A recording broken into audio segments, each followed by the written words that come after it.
Hello and welcome to another podcast episode. Today I'm here with Patrick, Arne, and Fanny, and we're going to talk about this course, very exciting. It's called Trade Mission. But first, let's see each one of our guests and what they do, get a bit of introduction, their connection to this course. So please, guys. Okay, so my name is Fanny. I'm the coordinator of the trade mission here at the VUB. And I'm part of the academic team. There are 2 professors on this course and 4 assistants that help the students during the whole trade mission. Yep. So I'm one of them. Amazing. Okay. Hi, I'm Arne. I am a second master photonics engineer. I took this course as an elective. And it was a really exciting opportunity for us to broaden our horizons. And I'm really glad that we took it. Amazing. Hi, I'm Patrick. I am similar to Arne's second masters in Photonics. We are from Ghent, but VUB and Ghent Photonics is a joint masters, so we can take each other's electives. And that's why we could take a trade mission as an elective course. Super nice. And how did you guys hear about this course of VUB? We heard it from a VUB student. All right. So you had a conversation. Yeah, we had our this common course? labs. We have common labs in first year, and there, here in VUB, we had a lab, like Photonics lab, and there we heard that it exists. Yeah. Then we definitely checked if we could apply, and because it's a joint masters, we could, so we applied. Super cool. Yeah, it's always nice for us to have photonics students. We've had 3 in the past 5 years that it's possible. So. Oh, really? Yeah. Oh. So it's very nice. Yeah. I think the last one was Ayman Morsi. Yes. He went to South Asia, I think. Yeah, indeed. Well, he was supposed to go, but it was during COVID, so our mission was cancelled. All right. So he had to do everything online. We're supposed to go to Vietnam. Yeah, Vietnam. Yeah. Super nice. Yeah. So the first question that I want to pose to you guys is, what is trade mission? Because that might be somehow, let's say, unknown to some people, especially the ones who are like thinking about going to this masters, taking this masters. Yeah. So please. Yeah. So the trade mission is a course at the VUB. There are 2 variants of the course: an 18 credit course, a master thesis actually for business engineers, and a master business and technology. Yeah. But then we also have the 6 credit variant, which is a practical course for students of other studies. So we have it for international business master students, applied economics, science, communication sciences, political sciences since this year, master photonics, master sport management, bioengineering, and master of law also. So the idea is that we select a group of students that will go during 3 weeks in a trade mission in a country that we select in advance, where each of our students will represent a Belgian company. And then they will have to do an assignment for that company, for example, finding potential clients, do a market research for that company to know if there is actually a market for that company. So they will have to identify different players in the market and meet all of these players also during the 3 weeks of the trade mission. We select each year different countries. And for example, this year it was Ivory Coast and Kenia. Super nice. And then, so every year these countries, these destinations, they change. Yeah. All right. And what is your, let's say, decisions based on? Is it like a market or the interest of your industrial partners? Well, indeed, it's a mix of different criteria and things. So we actually work together with Flanders Investment and Trade. So that's a Flemish agency that helps Belgian companies or Flemish companies to actually do business abroad. They help them doing also making contacts and so on, and give subsidies and so on. Yeah. And they also have representative in each country where they're active. So when we start looking for a country, we make a long list of all the countries that we've heard would be interesting from indeed past missions or past participating companies. Yeah. And then we ask the students to make an analysis of these countries, based on the economic situation, political situation, also what is going to happen during the time that we're going there, because usually we go in March and April, which is also the period of Easter and Ramadan, so you really have to take care that you will be able to work there, that the companies are open at that moment. So then we make like a shorter list with that, and then we go to Flanders Investment and Trade and ask them, what do you think about this country? Would it fit into your agenda? And then they tell us what is possible, and like this we end up with 2 countries. And then the industrial partners that you have for this course, like are they up for choosing by you guys, or like did you choose yourself? The way we get these partners is that we have to find them. Oh, yourself? Yes. So it's not that easy that we just get it and go. Oh, I thought there's a list of the partners for the course, and then okay. So super. As Fanny said, the mission is usually in spring, but that's the second semester of the year. But in the first semester of the year, it's basically just prospecting. So we are just doing cold calls here in VUB, 5 days a week, all working hours. We split it up between these 28, 30 students, and we just constantly call Belgian companies and ask for a meeting where we could explain this whole mission, so we could persuade them that they should join, because we have to find company for every student. It's not that we are looking for ourselves, we are looking a company for a team, and once we have all of the companies, then comes a selection process based on the students' preference. So our opinions are asked as well, but based on also the company's preference, what type of assignment they want, what type of student focus they want. And for us it went quite swiftly, I think. We had to set up a preference list, then we had a talk with the mission leaders, and then we had a negotiation and discussion, and everybody got a company. That's super interesting. Like this word team comes back to the conversation over and over again, which I like very much, which means like my idea was, okay, there's a list, I choose for example a Photonics one, I like it, I go there, do my mission about my preferences and come back. But then no, it's about what the whole team, what the whole organization wants. Indeed. Which is super interesting. I think this is the only way to fit in time, because if it's 30 people trying, there's more chance to get something. So for example, I had a bit handicap because I'm not Belgian, so I don't speak Flemish that well to be able to negotiate on phone with some random person. So probably Arne with his Flemish jokes and whatever could go get through the companies sometimes easier than I could. And there are people who are good in that. Some people went to meetings. I went one as well, to an online one, but you went to a live meeting as well. The meeting, once we fix the meeting with the company, that unfortunately does not mean that the company will sign up, but it's a big leap towards signing them up, because this mission is great. It's worth for them really. So they have to pay for this. But the money they put in, I think, is absolutely worth it. What they get in reverse. That's also an important part of doing these type of missions. Of course, they were expensive, and a lot of people who want to take these courses, they think about it like, do I have to pay my ticket myself? So everything for these missions is paid by the course and by the industrial partners who agree to join. Yes, indeed. Super each company actually pays 4,250 euros.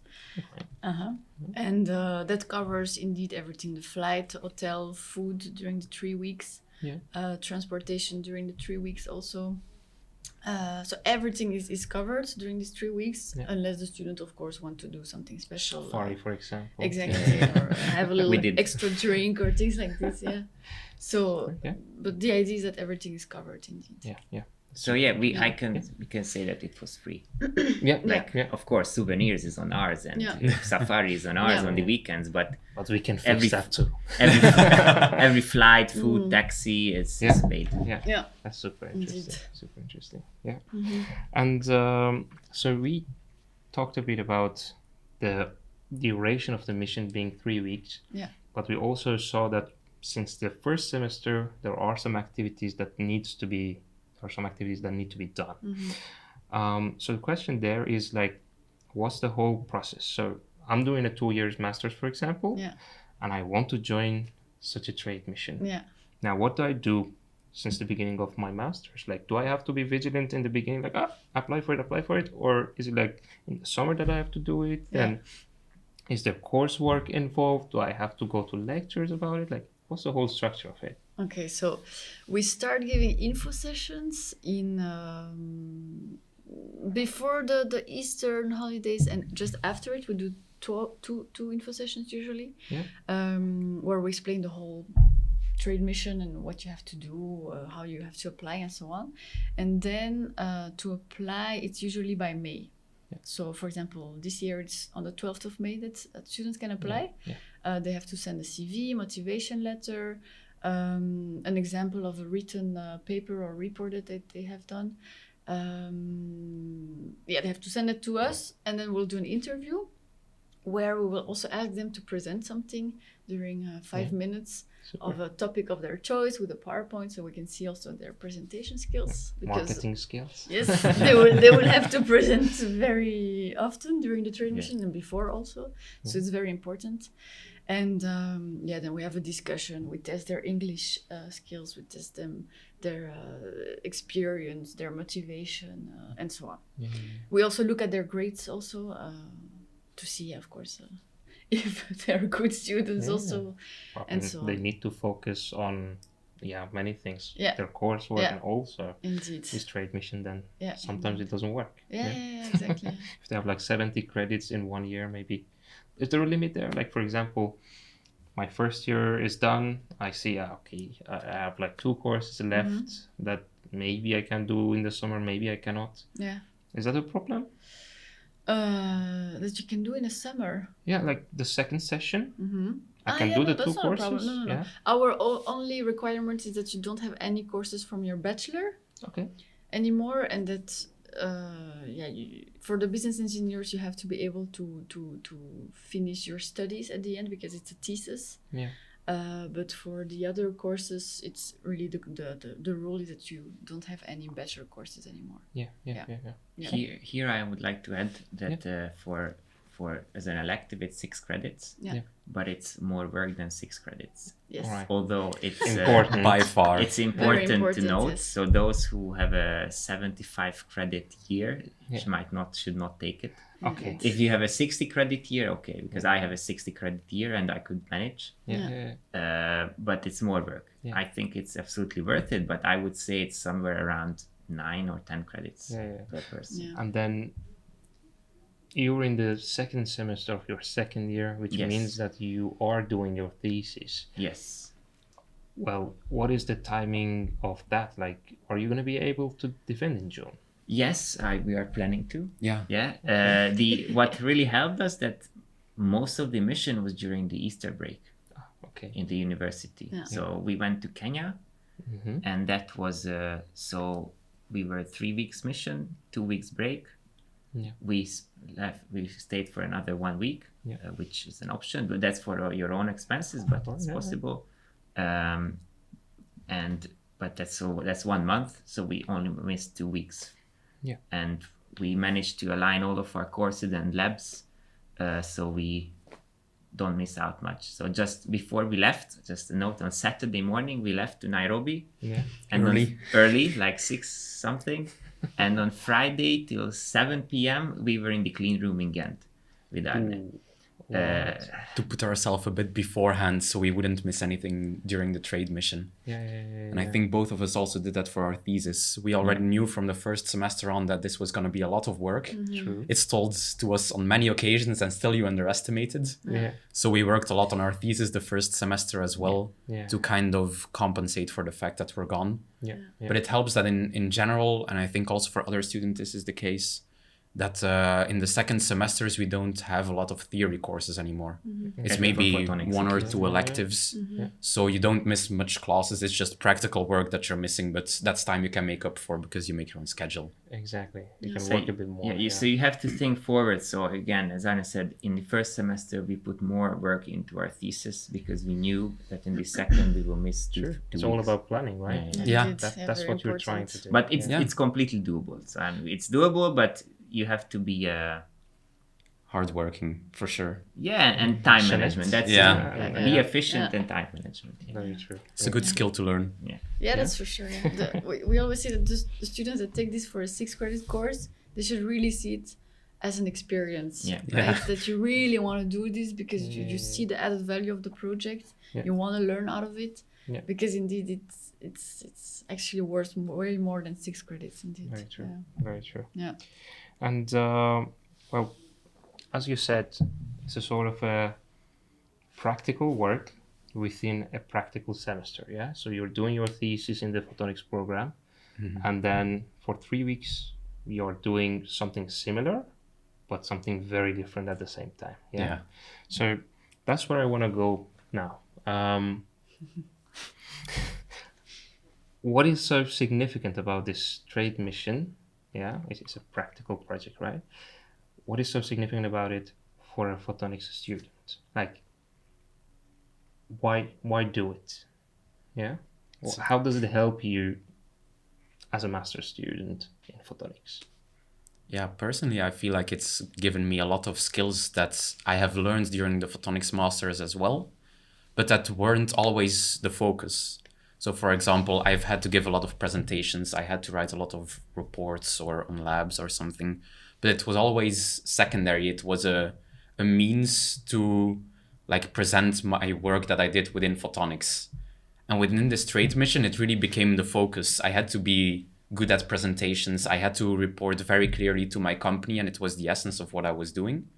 So in that sense, it used skills that I had already learned, but really zoomed in on them and made me, increasingly better at it a lot. I think in those 3 weeks, I improved very much. So it's a very, very steep learning curve during those 3 weeks because everything depends on it. Absolutely. The first week is really different because it's you use skills that you have, but you're not used to using them. But in the second and in the third week, you really feel like you're getting into it, and it's a really nice process to go through. What do you think, Patrick? Similarly, in the third week, my business pitch was just so automatic. I was just laid back, telling the stuff to the company. In the pocket. That's so nice. So there, I really felt the improvement there as well. Just like Arne, and same. Like I think difference between a good scientist or engineer and a very good one is that a very good one can also communicate clearly, and this course really teaches you to efficiently and communicate well and on often complicated matters. So I was representing a cybersecurity company. It's not my field of expertise. Okay, it's technical, just like photonics, but it's a different type of technical stuff. So during the preparation, although I had to learn a lot in cybersecurity, but I needed to have a, belief in myself that I can present cybersecurity to cybersecurity experts, because I was often not speaking with the marketing representative of the company. I was speaking with the IT head of the company. So really this helps to just confidence boost. But but it's difficult. But I think irrespective of what one is doing, you could be a business engineer or a pure scientist, you need these skills. And I really don't know what else could make your skills better than this, to put you down in a country far away and just go to meetings with confidence. Figure it out. Like this is like you are thrown into deep water, but that's how you learn stuff, I think, not by writing assignments on how to present well. Exactly. And then you also have to really get to know a new sector, a new type of company, a new world. For each student, it's always a challenge, but also very interesting, because indeed cybersecurity and you're more in a digital audiovisuals, indeed, which is also completely different from your world. So yeah, you learn a new jargon, new words, new way of talking, new ways of thinking. Plus, I would like to add that it also helped. Like during the preparation, we have to prepare about the sector in that specific country, how it works, what's in the background, and like while I was reading legal papers of Kenyan ministries on how IT security legislation should work, I realized that it's just the same stuff as reading literature, doing a literature review for my photonics thesis. Like, and I enjoyed it, and I just it's really like a self-growth moment that I realized that I like research, but it doesn't really matter what's the topic, because I just like the process of leading the legal paper of the Kenyan whatever IT ministry, not because it's the legal paper of the IT ministry, but it was just driving me to understand how that system works. So yeah, it's really, and that's the same, I think, as if you read about, I don't know, fiber break ratings. You know? Yeah, very true. And I'd like to think that we are living in a very fast-paced world, and at any moment it might be that our line of work or our research field becomes irrelevant. And then what do? You just get paid just to do irrelevant work? No, you just have to change your field. And that's exactly as you guys say. You need a very fast and steep learning curve, and you need to be thrown in deep water. And that's what happens in real life. And I'm very happy that you guys got this experience through this course.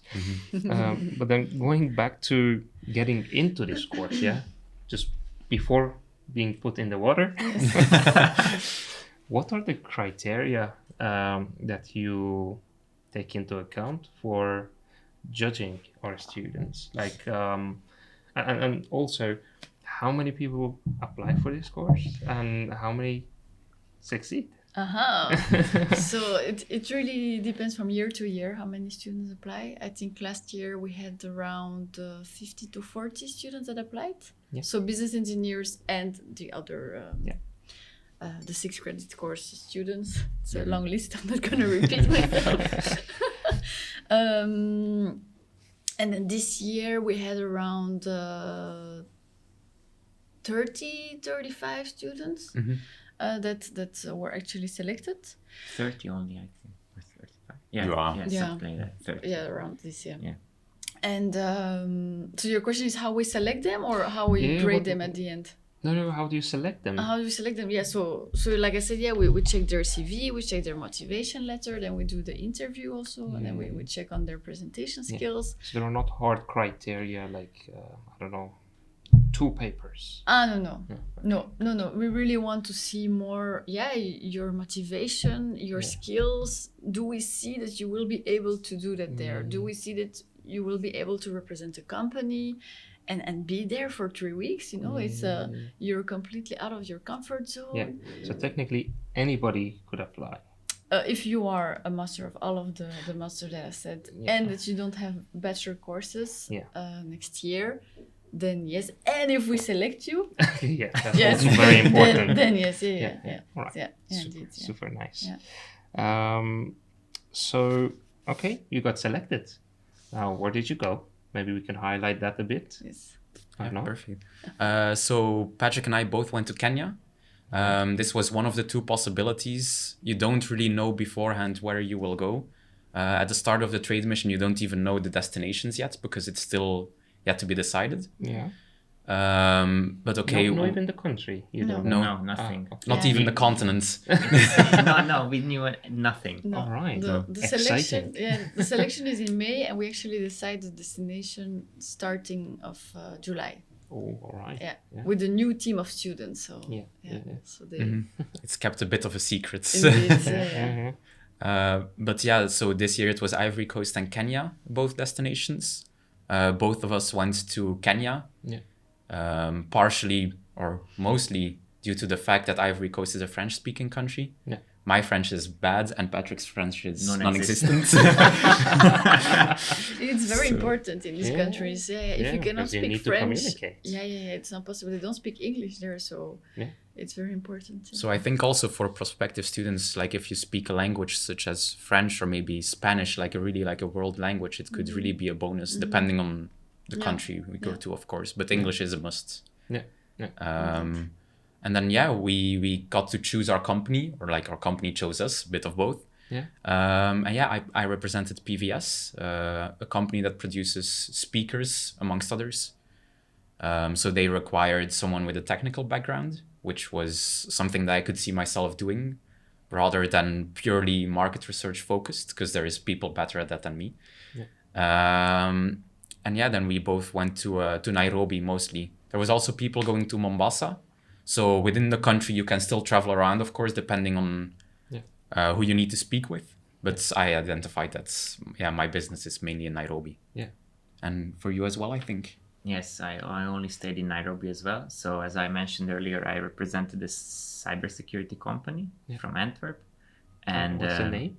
Secutech. Okay, super. They have great products. So if anyone needs a cybersecurity solution for their company or for themselves, for company mostly, then choose Secutech. And now you get your mug. Hire me. Exactly. You became a great seller. No, really, it's true. And that's what I experienced as well. So whomever I showed the product, they were like, wow, because it's unique. It's not just like there are a lot of cybersecurity solutions. I'm not going to go into the cybersecurity market. I'm not going to bore you, although it's a very interesting market, but Secutech is providing quite unique solutions, which not every other company does. But back to the very convenient. But back to the case, I also stayed in Nairobi, mostly due to the fact that most IT companies in Kenya are in the capital, so in Nairobi. What was the question? I already forgot. Where did you go and what was the goal? Maybe you both can highlight. Okay, I went there. This was my main goal in one sentence. So my main goal was to find IT vendors who would resell Secutech solutions. All right. Yeah. So my company was not really interested in market research, although I did, because partly due to the course requirement, you still have to write a report and everything. But my main goal was to go to companies, get a meeting, sit down, sell the product. Sell. So my official title was channel developer. So create a channel. So most of the companies, I'm just nobody in the companies. So I'm not going to make deals and sign a contract. But I'm the guy who sets up meetings with higher level people from both companies. And so that was my day-to-day thing. Fixing meetings, going to meetings, talk with representatives of the company, persuade them why Secutech would be a good solution for them to resell, and then follow up. That's it. And you both used English as the primary language. Yes, in Kenya, they're like Swahili is the main language and English as well due to history. So everybody speaks English. It was very practical that everyone spoke English. Everybody speaks perfect English there. And absolutely. How about you? I don't know, what was the main goal? Like if you wanted to say it concisely, I went there to do what? Okay, so I went to Kenya to find potential partners for my company. So they were development or fabrication. So my company is the main manufacturer and distributor of their products. And they're active worldwide, but they don't do the installation themselves. So they wanted to find companies that they can partner with that do the installation in Kenya or surrounding countries. So for that, of course, I needed to understand the country itself and then find the potential partners, also setting up meetings with them and seeing if there is a match between the companies. So your day-to-day tasks there were mostly setting up meetings with people and trying to create these channels and partners. Yeah, absolutely. And gain as many contact information as possible so it could be reused by my company. Because and then report back probably. Because so after every meet, so what I did at least, like after every meeting, I wrote a report of the meeting where I wrote everything, what happened on the meeting, what we discussed, what they liked, what they disliked, what was the conclusion, all the contact details, phone number, email, everything. And at the end of the mission, I sent all of this to my company. 200-page book. That's coming. I that's also coming. took pictures. My company really liked it. Nice. That we took pictures with the people there, so they could imagine it better, not just the text what happened, but Exactly, you yeah, can see. yeah. So, yeah, and Nice approach. I met 15 companies, and yeah, some were better, some were worse. But yeah, again, it's a long list. Like a report was usually like 2-page long. Yeah. 2 times 15, that many pages sent, and then it's, I think it's like, then the company can do with it whatever they want. Yeah. So you guys were the spearheads of this team. Yeah. It's a really nice way of phrasing it. Yeah. But then there are some people behind the scenes who are like helping you or who are on mission in different places. Now, who are these people? Like, what sub-teams did you have? Could you explain that as well? Yeah, sure. I mean, you probably know the structure the best. I mean, I can explain as well. Yes. Sure. I'll maybe say how it goes in general, then Yeah. you say how it was this year. Yeah, exactly. So indeed, when students apply for the course, they have to choose which role they will be taking. Yeah. So we usually have 2 project leaders who will be organizing the whole trade mission. That's from July until actually June they have to work. Yeah. And then they have a core team who are students who will be also representing a company, but will also help organizing the trade mission with the project leaders. Yeah. So that's about 8 students. And then we have the rest of the students, the normal participants, who will only represent a Belgian company and do the trade mission. So they would have to start working from mid-September when the academic year starts until their report is handed in. So in May, it's end of May, it's their role is done. Yeah. And so the core team and the project leaders, what do? Yeah, they organize the whole trade mission. So that means indeed choosing the destination, making our brochure in the summer, preparing the whole cold calling list, preparing our CRM system, which the students will use to call one by one the companies, but then also booking the flights, the hotels, figuring out what our budget is, how our financial will look like. Keeping track of the whole pipeline of the cold calling session. So which companies are interested, who should we meet, who should we send an email, who should we send our brochure, who should we send a contract, and so on. So they really have to take care of all of that. And then also that's more for the project leaders than really organizing the trade mission on itself. During the trade mission we have 2 big events. In the beginning we have an opening event, we call it. So that's a networking event that we organize usually in the residence of the embassy. Where the ambassador is gonna invite their contact book, and the students are invited, and there is like a reception. They will all make a short speech of their company, and then it's a networking event where everyone can network, get to know each other, and so on. And at the end, there is a closing event where the students will present their results to each other, but also to the main stakeholders. So that's a more petit comité event, but so that's also part of the project leader's task. And during the trade mission, the project leader also needs to make sure that everything is fine for the students who are actually working for their company. So sometimes students need to go to other cities. For example, this year some went to Mombasa. So then the project leader would have to fix the flights, again check the budget, is everything under control? And so on. I mean, maybe you can give some examples of your project leader and core team. So as a participant, which we just were, we got a lot of support. So it didn't really feel like we had to arrange all the logistics that are going on. That's more the task of the project leader, who is supported by the core team. And of course also the academic team, which is the professors, the academic teachers like Fanny. So we were really supported very well. But it wasn't like you were like in a structure of a company that there is like this manager who has like a few sub-managers and then you have the rest.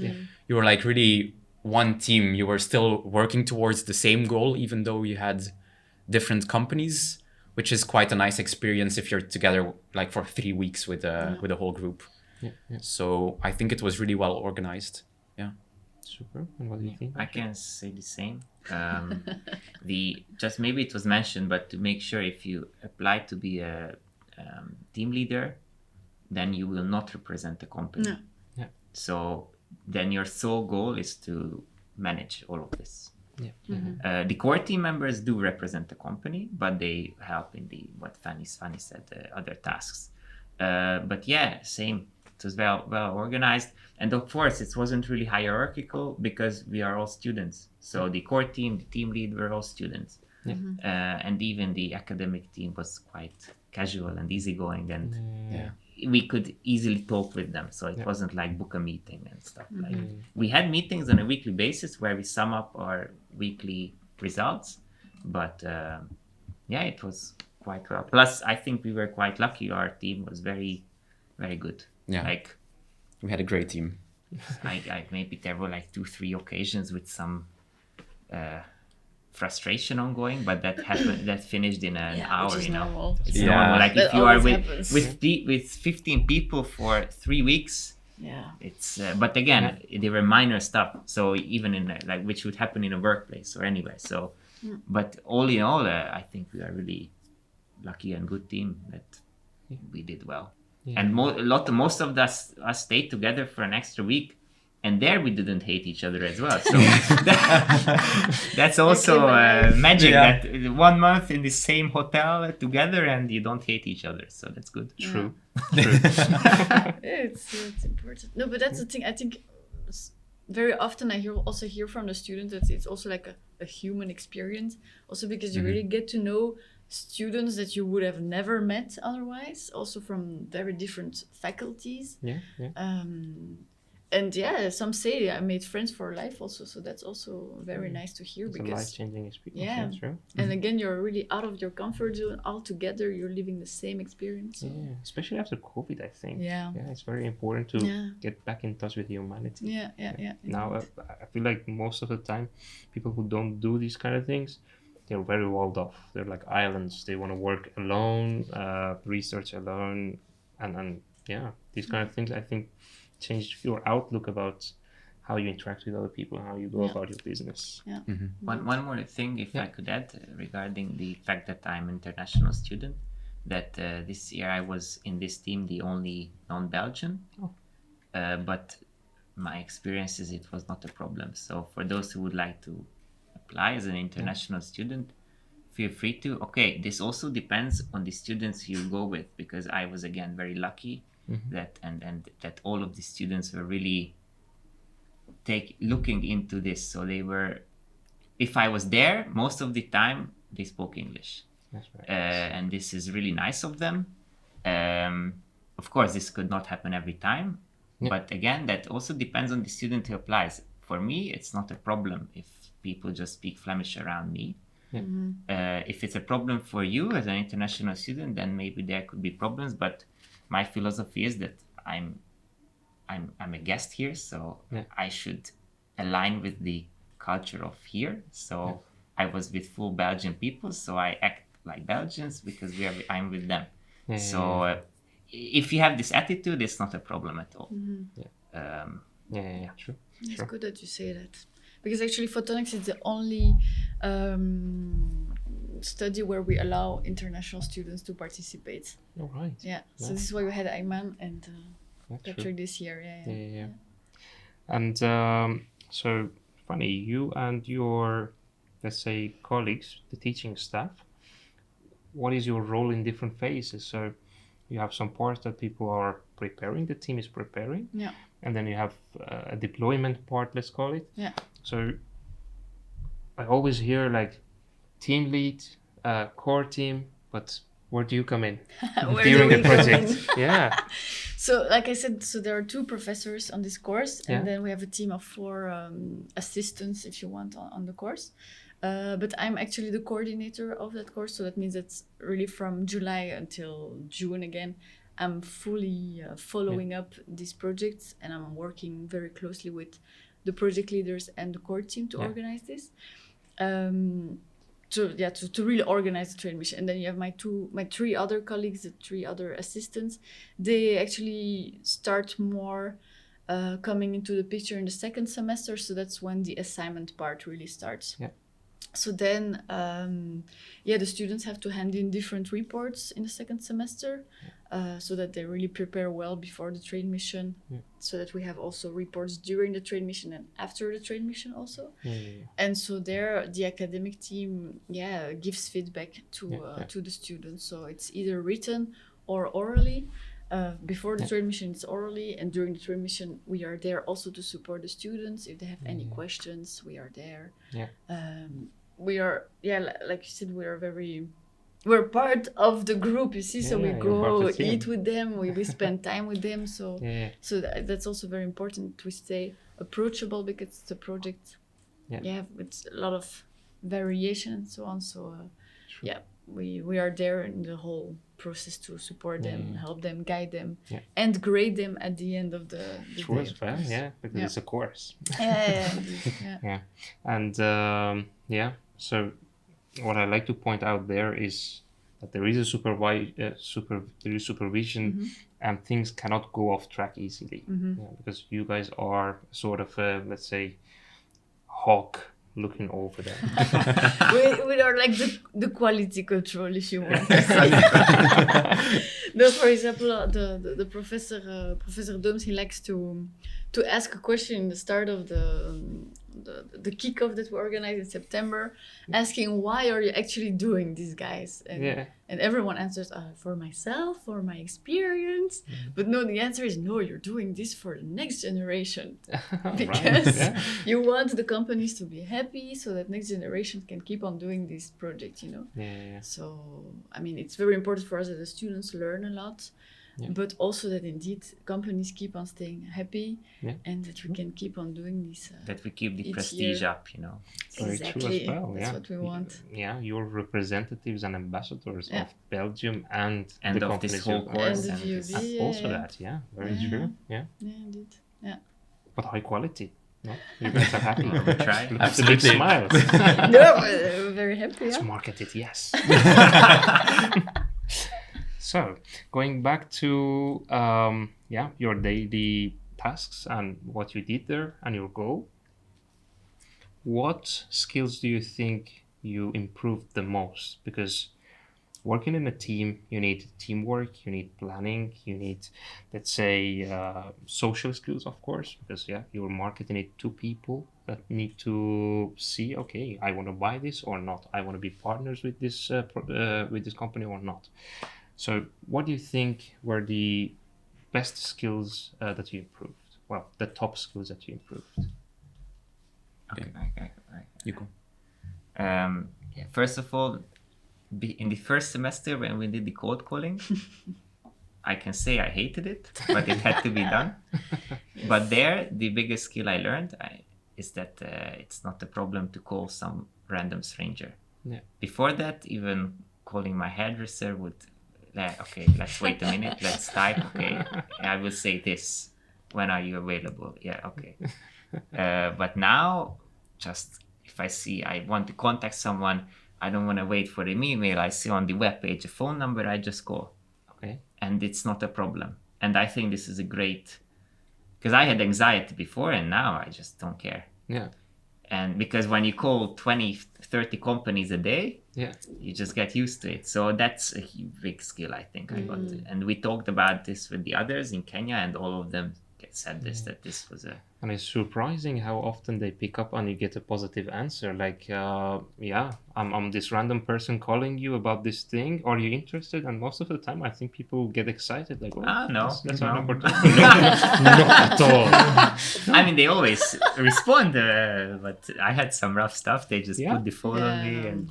Seriously. Right. But usually it's also because I think you maybe start with the secretary people from the company, and maybe they don't speak English. That's difficult as well. That if you call a company which is bigger than just a garage company, you also usually have a secretary, and you have to get through her or him to get to someone from sales or marketing, and that's difficult. But again, that's practice. And again, for me, it was a bit more difficult because I don't speak the local language on that level. So yeah, but it's doable. But again, if we only need 30 companies and there are 30,000 companies or something, so we just have to call them. Yeah, indeed. Yeah, because we actually have indeed a list of 20,000 companies at the start of the semester that they have to call, which is like our database of old participating companies, because we've been doing this for 34 years.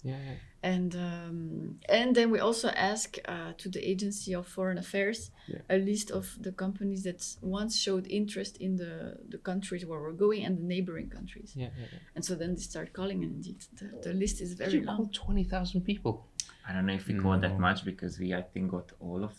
Yeah. We stop calling as soon as we have enough companies for everyone. So it can be very soon. It can be a bit later, as it was the case this year.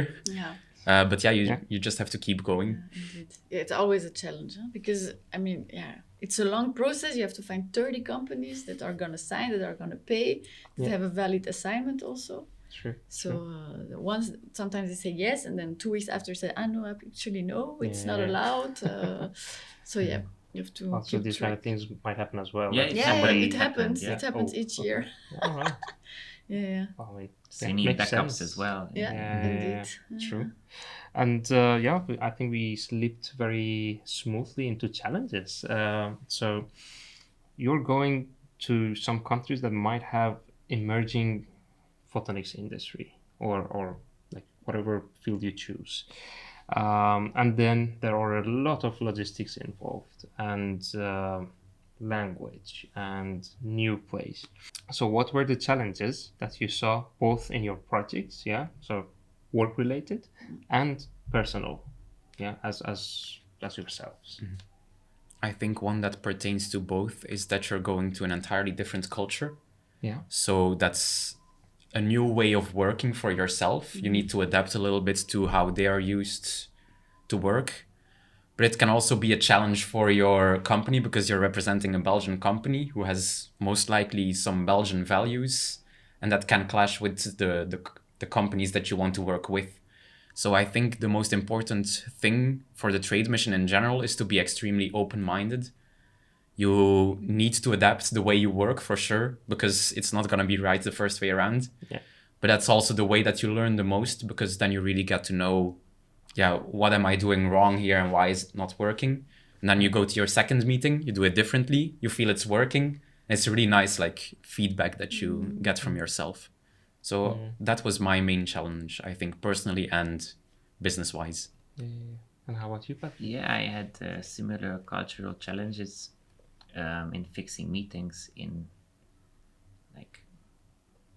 a lot of the times, if you fix a meeting, then they don't show up or they just don't forget it. And I would not expect this here, but there it's casual everyday thing, and I had to adapt to this. Rescheduling meetings, 2 days later I arrive back, the guy's not even in the office. So stuff like this happens, and it's very annoying. Especially that you have 3 weeks, and you think 3 weeks is a lot, but it's not. True. Because you start contacting the companies I did before we go, but they don't answer, or it's blah blah blah. So even when you're there, you have to fix meetings.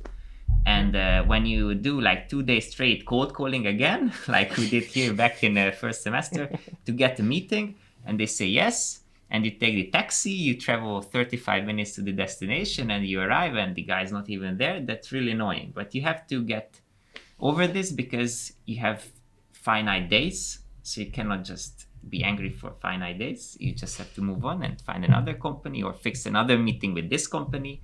Or if they, again, unreliable, then just leave them and go to another company. So you really have to adapt. Same adaptation issues. That was your biggest challenge. For me, because I like something. If something's fixed, then that's fixed. And I really did not experience this. And it was also a self-growth moment to learn patience. And if they wait me 2 hours in the office, that I just sit there 2 hours and wait. So this is a patience issue, and this was a challenge. And do you think that what you've done here, like in this course, could somehow bridge the gap between academia and the industry? Or do you see it as mostly industrial and, I don't know, business, toward business and management and these kind of things? Personally, on the trade mission itself, I learned to sell myself. Yeah. Like to show what I know, even though I might not know very much about it, because I have a limited time to get to know what my company does. But I think that's a skill is really the bridge between academia and corporates, which is you learn something in university. Now you have to be able to like show that you know it and sell yourself. True. And I think that's an invaluable skill when looking for a job anywhere. Yeah. And nothing to add. It's the same. And but regarding like the, let's say, course itself, is it playing a role in bridging the gap? Or again, because you are from the Faculty of Management Engineering, so is that the role of this course, or? Yeah, for sure. Indeed. I mean, it's for me, I did it myself. All of the academic team did it as students also. Yeah. It's like finally putting in practice indeed what you've learned during your whole studies. So indeed, that's exactly what we want, that the students can apply what they've been learning, that they can apply skills, they can learn skills, because the whole phase of preparation of the trade mission, getting to know the company and so on, I mean, you have to have these skills to get to know it, to understand a cybersecurity company. I was there in the first meeting. It's not easy. No, really. I mean, you have to get the skills, to have the skills to understand these things, and to be able to do some self-study also, ask the right question to your company and so on, and then indeed apply it, sell it and so on. And then, of course, the more academic part, we could say, is like the reporting at the end of the process, which is like end of May now. There we usually say to the students, indeed it has to be academically, but also more in a consulting way. So don't make it too don't make your report too academic, too boring, if I may say. we ask them to add visuals that bring your ideas together, so that the company also can see in one eye look, okay, I understand what he means. These are the companies that he has met. These are the findings and so on. So these are also things that we ask them to do. And for you guys as Photonics students, so you have done some projects that are a bit outside Photonics, but then I wouldn't say anything is outside physics and photonics, of course. So at the same time, could be applied. So could you shed some light on that, like in your future careers in photonics, of course? Can you use anything you learned here? Of course, we talked about, these are the, let's say, skills I improved and so on. But then more specifically, talking about photonics, what could you use there in your futures? Direct knowledge, I doubt that there's much, because if you would represent a photonics company, then a lot. Because it would be a light-based product. If you sell micro lenses, then it's of course pure photonics. But that also depends. We tried with photonics companies actually, so we called them as well. Not this year, maybe next year. So if a photonics student gets a photonic optics-based company, it's 100% for their direct career development. If it's not, like for us, I don't say, because I'm not selling nonlinear optics products and anything, so I'm completely different field. So, but I think the skills are just so valuable, which is transferable to photonics, even if you do a PhD in academia for scientific literature writing and scientific communication. If you go directly to a company, then that on how to communicate in a company, how to design, and we talked about time management. Because we had to do time management even in Kenya as well. So also in the preparation, but when we are there, to manage meetings. Okay, I have a meeting at 11, but the other guy wants a meeting at noon. How do I shift this one to the other? So it's a lot of useful skills. And I think this is, again, maybe not direct photonic, lithium niobate modulator stuff, but it doesn't mean that it's not worthful. This is, how should I say this? This is reality. That you go there, and sit in the taxi, you negotiate with the taxi driver on the price while you already have to think about what he will say on the meeting. And this requires complex thinking and a lot of brain power. So, I mean, I couldn't agree more. I think for most of our studies in academia, we're always like, okay, if I can't solve this formula, I'm dead, no career. But when you get to the career part, really, you see, oh my God, it's all about soft skills, having the knowledge I have in the back of my head, of course, yeah? So if you can't do these things, I don't think you can be very successful. So it's very important that you guys are learning these things while you're doing your masters, yeah? So you're still in academy, not in business yet. But here we go. You already know these things. But it's still important to know the knowledge, because again, if I don't prepare for my cybersecurity stuff, I'm dead in the meeting. So it's a good balance between, you cannot sell something which is empty, you know? You have to have stuff in here, but it's just a balance between the two. And if, let's say, if you would have represented the Photonics company, we would need to understand the technology and the science behind it. Okay, not to full extent, because again, here with the IT manager, of course, he has a master's degree and maybe a PhD in cybersecurity. He knows much more than me. But then comes the honesty part, which I think often is needed as well, because maybe in the short term it's not good, but in the long term, if you just keep honest, it's better. Because there were cases where I had no idea about the question he asked about specific, very technical stuff. And I told him, like, sorry, man, you know probably more than I do. I will follow this, put this question to my bosses who are IT managers, and they are really happy to answer it to you, but it's not going to be me. And this helped the meeting go forward in a much more honest and casual way, because he said, okay, this guy is honest. He says something. So, because if I would start lying, he's much better than me. He sees it. Like, this guy just wants to sell me something. But I just said, okay, here's my end of my knowledge. Set up a meeting with my IT manager, and you can discuss. Even better, true.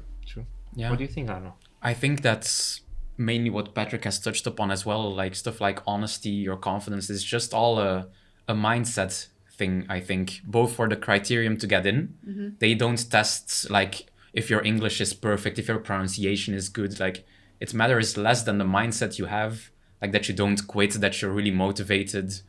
It's the stuff that's required before, and it's the stuff that will improve the most during the mission as well. Very true. And I think that's also the most valuable when you go to an interview for your job. They won't test like, what have you remembered from your course 2 years ago? True. They don't care about that. What grade did you get on that exercise? Yeah, exactly. They really don't care. They care about your mindset and if you're willing to learn. And I think that's what we did most during the trade mission. And also resilience. Like, absolutely, you guys suffered a lot, and you guys are still super happy about it. So it's an interesting thing. Like, during it, when the second meeting is cancelled in straight, I'm really like, But thinking back, it's great. We've been cursing a lot in the room, like when we came back from meetings. He learned all Hungarian cursing. So. Oh my God. Yeah. And maybe something more about the course.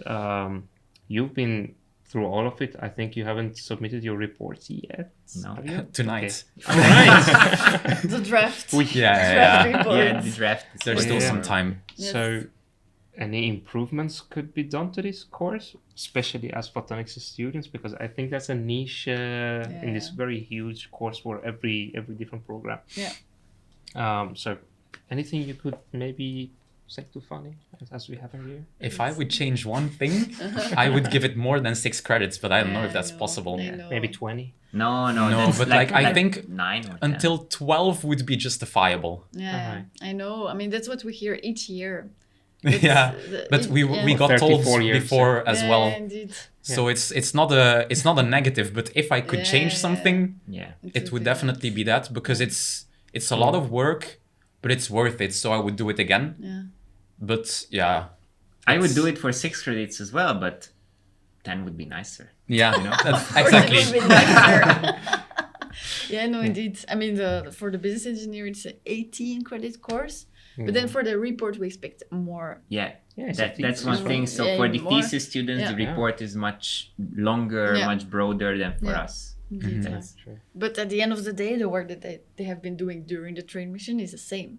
The preparation is pretty much the same too. Right. We also organize workshops. They were there too. They also did the cold calling. We asked the students of the 6 credit course to call a bit less than the business engineers. So we try to find ways to make their work a bit less big. But I mean, at the end of the day, the work has to be done. Yeah. And in the end, what you take away from the course is just much, much more valuable. I think so. Again, you really have to take it for the experience. You can't put a price on it, even in ECTS. Very true. Yeah. Well, you could probably. They won't give it to you. Exactly. And then anything to improve the interactions with the partners, because as we see, like there are a lot of partner companies that you could call, but then it's always somehow we could maybe improve things. It's always like that we could somehow improve things regarding partners as well, regarding their excitement about this thing. Like they hear about it more and they're like, maybe we can give some money to these people and then improve our channels in, for example, some other countries. What do you think about that? Like, is there any way to improve the relations of this course to companies from your side? I don't know. I'm curious. Well, because you worked with specific companies, and you know their mindset and so on. I was in doubt. Well, we did the cold calling. Maybe there's a reason to it, and maybe it's secret. I don't know. But why? What I did not understand that we first should have started calling the companies which were in the past and not start with completely random, and if we don't find anything, try them. I don't know if there's a reason to this. And that wasn't the case this year? You didn't call the... We called them eventually, but not... I would have done is just purely call all the companies who came with us in the past 10 years. Maybe 2 wants to come again. Okay, that's 2 ticked, but at least... But I think this year the project leaders were supposed to do that. Maybe they did. I don't know. The previous companies indeed, and that you would go through the other list. Then maybe this happened. I don't know that. Communication. I think that I don't know. I think that all the companies that I spoke to that went to previous trade missions as well, which is my company as well, were extremely happy about the work that was done before them. My company representative has literally told me, wow, if I were a student, like back in my day, and I would have this assignment, I wouldn't think it's this well organized, this well structured. They were really impressed by that. So I think that by showing our results, I think a lot more companies could get like their initial bias of, it's just a student doing this, to, okay, what they're doing is actually really valuable and up to a standard that's incredibly high. And that way I think more companies could be convinced to maybe put a link of the Photcast there. Yeah, exactly. I mean, but since this year we actually started with social media too. Oh, amazing. So it's very, very new. So now we have our LinkedIn, Instagram, Facebook, which is not very used anymore. We're also thinking about TikTok, but I mean, it takes a lot of time to do that. And they should be good dancers. Yes. And so we are working on that. And for example, on LinkedIn, we see that we can reach way more the companies also. So there's always, finally a way that we can manage that way of communicating. We're also working on a website, so everything is also centralized. So we are working on it, but And maybe some little remark that this trade mission course is very unique for master's students in photonics. I have not seen anybody else taking on this challenge ever. Like in other master's programs that I check. This is very unique, and I really like the fact that some of our students are joining these very, very nice and exciting missions. But then, as last question, what do you advise to the people, firstly, who are thinking about coming to this master's program, and secondly, to the people who are in the master's program in their first year and they might choose this trade mission course? So what is your advice? Let me speak of for the international students' behalf, because I think it's a different way of getting into this master's program if you study in VUB or Ghent in your bachelor's, because you just learned about the course, you just continue there. So I applied to Ghent specifically, and I wanted to come here, but if I would have known that this exists, I think I would have applied even with greater enthusiasm, because even in the Photonics course webpage, it writes that it's interdisciplinary in a sense that we have mandatory courses in some business, which is true. We have not much credits, but we still have some insight into finance, some business stuff, which is valuable and important. So it had, I think this kind of business course is much more valuable than a purely theoretical one for us. So, and I think if I look around in photonics or optics masters in Europe, I think this is a very unique opportunity that you could do very high level photonics content in your masters from great professors, great teaching, everything, but you can also have this interdisciplinary aspect in a very, very applied and real world way with this trade mission. So I think this should be really put out, because there are a lot of students like me who don't want to be narrow-minded, but photonics we want to do, science, engineering we want to do, but it's very good if we have stuff like these as well. So I think it's really this VUB and Ghent photonics, with this opportunity is quite unique in Europe, I think. Come to us. Yeah, absolutely. I think it's really unique what we can do here. I already know that the trade mission is unique for trade engineers themselves, but then for us to be able to take it, in general, we have a lot of electives, so we can really choose what we want to learn, and that we're able to choose this as an elective. I think I wouldn't have learned the skills that I did at the same time anywhere else. The 3 weeks and the cold calling that I was doing before, I think, is invaluable. And that's really a big bonus about... You should really do it. Yeah, absolutely. And about the prospective students who want to come to this master's program, any advice? Any advice? Ooh. I think the best thing that you can do is just to come here, and really you need to be willing to learn, because I learned from a lot of students that it's a lot of work, also from myself. True. Not the trade mission only, but also our other courses is a lot of work. But once you're getting into that, after the first semester, you actually start enjoying the hard work that you're doing. So it becomes a big difference after the first semester. So I would say be really motivated and really want to expand your knowledge. And that can be through either photonics, the electives, or this course. If you study photonics here, either if you take trade mission or not, you learn a lot. And it's tiring because you have to learn a lot, but I feel so much more confident now that I'm at the end of my master's regarding my photonics knowledge and my engineering knowledge than when I started, that I really feel really confident. And with this trade mission as well, I really feel confident in a different way as well. So Can sell anything now. Well, let's say yes. No, we'll see.